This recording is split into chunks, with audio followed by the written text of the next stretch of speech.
नाव ओवीराव शिंदे.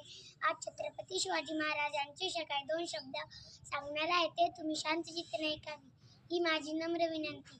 बसल्याशिवाय धार नाही तलवारीच्या पातेला, कसल्याशिवाय धार नाही तलवारीच्या पातेला. शिवरायांसारखे दैवत लाभले महाराष्ट्राच्या मातीला, शिवरायांसारखे दैवत लाभले महाराष्ट्राच्या मातीला. शिवाजी महाराजांचा जन्म 19 फेब्रुवारी 1630 मध्ये शिवनेरी किल्ल्यावर झाला.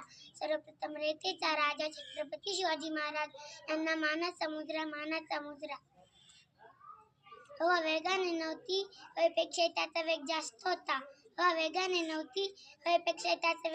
होता.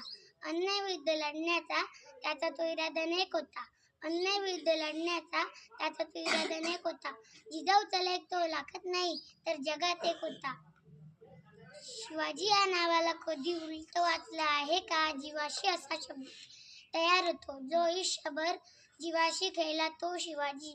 अरे गर्वच नाही तर माज आहे मराठी असल्याचा, जो भगवा श्रीमंत आहे, कृपावंत आहे, दयेचा बसंत आहे. विचारकुशीतून स्वराज्य निर्मितीचे स्वप्न उदयास आले त्या राजमाता जिजाऊ, ज्यांचा इतिहास आठवला की डोळ्यात पाणी व अंगावर शहारे आल्याशिवाय राहत नाही, ते छत्रपती शिवाजी महाराज.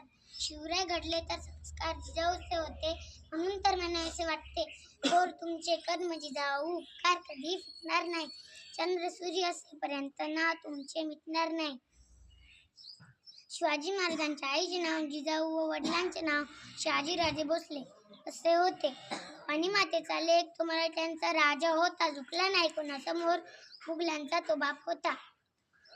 कलम नव्हते, कायदा नव्हता, सुखी होती प्रजा. कारण सिंहासनावर होता माझा छत्रपती शिवाजी राजा. जीवनभर वाघासारखे जगणारे शिवाजी हे जनतेच्या हृदयामध्ये 500 वर्षानंतरही कायम आहेत. शिवाजी महाराजांनी आपले आयुष्य प्रजेच्या विकासासाठी व कल्याणासाठी वाहिले. प्रजेवर अन्याय व अत्याचार करण्याचा चोख बंदोबस्त केला. शेवटी जाता जाता एवढे सांगावेसे वाटते, शिवाजी हे वादळ होते नावातच सादर होते. शिवाजी हे मन होते, साऱ्या राज्यातच सण होते. एवढे बोलून मी माझे भाषण संपवते. धन्यवाद.